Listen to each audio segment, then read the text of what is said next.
Digamos que dejemos que una empresa minera foránea llegue al país.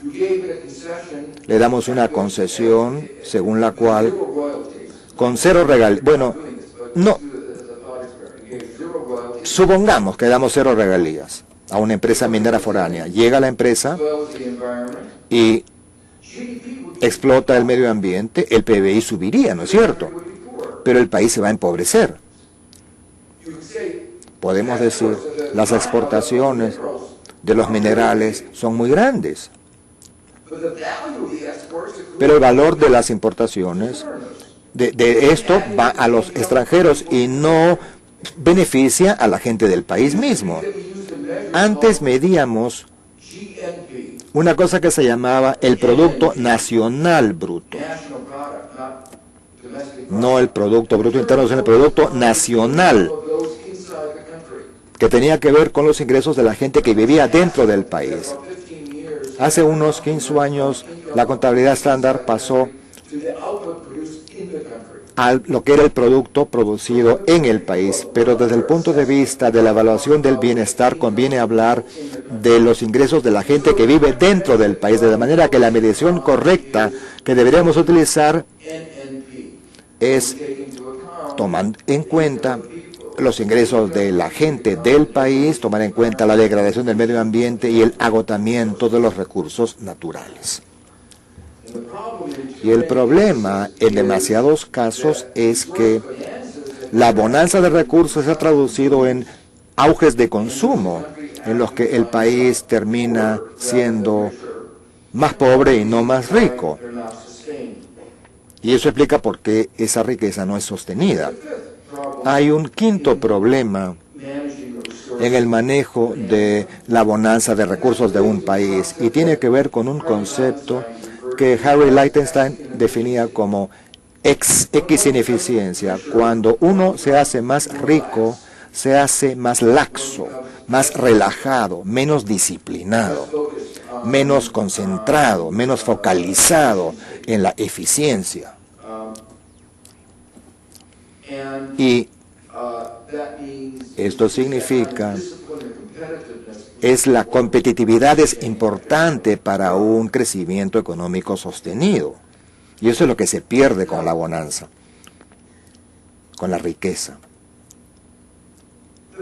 Ahora bien, hay una serie de problemas de el manejo, de la implementación de lo que podría llamarse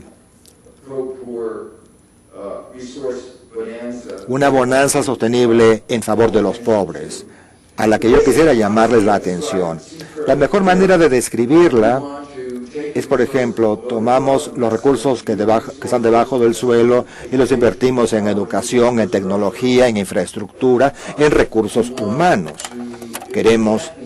Si no se puede invertir el dinero bien domésticamente, conviene tenerlo en activos líquidos, a lo mejor en un mercado internacional. Hay dos problemas, sin embargo, al hacer esto en muchos países en desarrollo. El primer problema es que muchas veces hay demanda para gastar el dinero localmente, nacionalmente, aun si el retorno sea bajo. Es muy difícil para muchos países en desarrollo decir que es el mejor uso que le podemos dar a nuestro dinero en el corto plazo. El guardar nuestro dinero en un mercado de valores de Europa o de Estados Unidos. Podemos obtener un mayor rendimiento. En lugar de gastarlo rápidamente dentro del país, podemos colocarlo en un fondo para un día lluvioso y regresarlo al país cuando lo necesitemos.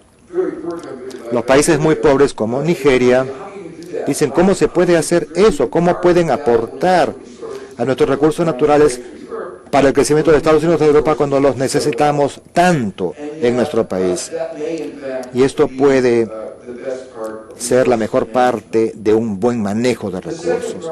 La segunda parte del manejo de recursos puede ser que tal vez sea la mejor manera de manejar los recursos el mantenerlos debajo de la tierra. no va a desaparecer. Pero los políticos consideran casi imposible aceptar esa teoría. Ellos quieren el cash en su mano para gastarlo rápido. Pero desde un punto de vista de un análisis económico, hay claros principios sobre si dejar los recursos debajo de la tierra o si sacarlos del fondo de la tierra. Y tiene que ver con el retorno esperado, si está por debajo o por encima del suelo. Los que explotaron el petróleo hace 10 años están lamentándolo. Si hubieran esperado hasta después de la guerra de Bush con Irak y aumentó el precio del petróleo, habían ganado 4 veces más si vendieran su petróleo hoy que lo hubieran ganado vendiéndolo hace 10 años, y un retorno mucho mayor que en cualquier inversión local, de manera que el mejor uso de sus recursos habría sido dejarlos por debajo de la tierra a estos recursos. Sobre todo esto es cierto cuando la tecnología de hoy implica grandes impactos ambientales. Las innovaciones nos hace buscar mejores maneras para reducir los impactos ambientales de la extracción minera, por ejemplo. Si esperamos un poquito, vamos a ver manera de sacar los recursos, destruyendo menos el medio ambiente. Esto es muy difícil para muchos países. La mejor manera de invertir sus recursos es dejándolos donde están. El tercer problema difícil que está enfrentando Perú hoy en día, y muchos otros países también, es que aunque hay grandes necesidades de infraestructura y de inversión, es muy difícil para el sector público manejar estas inversiones. Es irónico, pero es un problema que se hace cada vez más universal. Indonesia, por ejemplo, es otro país petrolero que enfrenta exactamente ese problema. En el caso de Indonesia y de muchos países del mundo, el problema de fondo es muy simple. Nos hemos dado cuenta de los problemas de la corrupción. Para enfrentar la corrupción se han creado procedimientos, pero los procedimientos burocráticos que se han implantado para combatir la corrupción y los controles que se han implantado han conducido en muchos casos, por lo menos temporalmente, a una parálisis. Los funcionarios públicos se preocupan de que si gastan dinero, se les va a acusar de corrupción. A veces así resulta, pero otras veces no, y se les acusa de corrupción de todas maneras. De manera que la mejor manera de evitar las acusaciones de corrupción, si uno es honrado, es no gastar el dinero, ya que así no hay manera de que uno lo acuse de corrupción porque no gastó el dinero. Pero no estamos haciendo el trabajo que debemos hacer. Me parece a mí que el énfasis en la corrupción ha sido bueno, pero creo que hay que restablecer un equilibrio en el sector público. Reconocer también que focalizarse excesivamente en el problema de la corrupción puede subvertir al sector público o al sector privado y puede conducir a este tipo de parálisis, de manera que hay que implantar buenas instituciones, regulaciones, procedimientos destinados a minimizar el riesgo de que haya corrupción, procedimientos de auditoría para maximizar la detección de la corrupción cuando ésta ocurra. Pero tiene que haber también cierto tipo de salvaguardas que digan que si uno cumple con los procedimientos establecidos y los marcos establecidos, sin tratar de evitarlos mediante fraude, a uno no lo van a enjuiciar. En otras palabras, el tipo de litigio que está ocurriendo en muchos países tiene que reequilibrarse para poder lograr éxito en el manejo de la actual bonanza en recursos. Por cierto que existen otras formas de enfrentar ese problema y que pueden emplearse en el corto plazo, pero que no son parte de una estrategia de largo plazo. Algunos países están hablando sobre la idea de,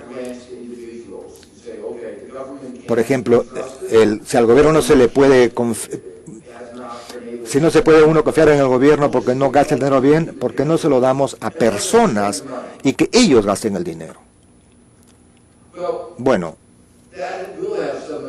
eso tendrá efecto en estimular la economía.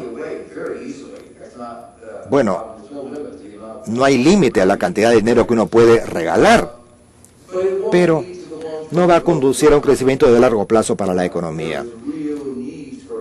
Hay necesidades reales de infraestructura, de inversiones, y desgraciadamente las experiencias, en muchos casos, donde la gente ha recibido dinero, no se traduce en un crecimiento sostenible. Ayuda puede utilizarse para aliviar la pobreza, para mitigar, para resolver algunas necesidades sociales, pero no puede ser una solución completa al problema.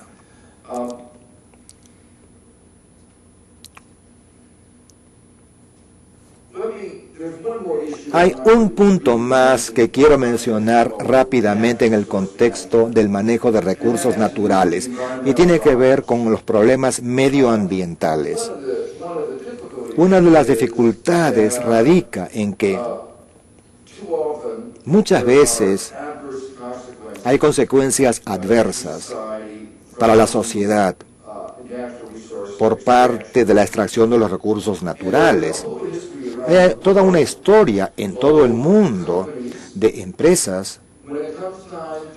Cuando llega el momento de cerrar la mina, limpiar todo el desbarajuste que han dejado, dicen, lo siento, no nos queda dinero, estamos en bancarrota. Utilizan responsabilidad limitada para protegerse. La razón por la cual están en bancarrota es muy simple, porque han repartido todas sus ganancias a sus accionistas.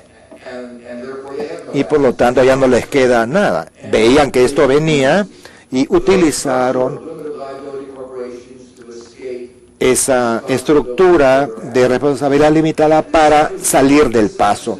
Y esto no ocurre en los países en desarrollo, ocurre también en los países industrializados. Hay un libro que se llama Colapso, donde se define lo que ocurrió en Montana y otros estados de Norteamérica. Desgraciadamente, la mayor parte de los acuerdos de inversiones bilaterales son asimétricos, garantizan los derechos de los inversionistas, pero no se preocupan de garantizar las responsabilidades de estos inversionistas. Si hubieran sido simétricos, estos acuerdos habrían permitido hacer que esos inversionistas cumplieran, garantizando que tales empresas que extraen recursos y dejan un desastre ambiental cuando se van, se hagan responsables de remediar eso. Hay un ejemplo muy famoso en el contexto de los países en desarrollo donde el costo ambiental excede el beneficio que obtuvo el país gracias a la explotación de las minas. Esto es cierto en una de las minas de Papua Nueva Guinea.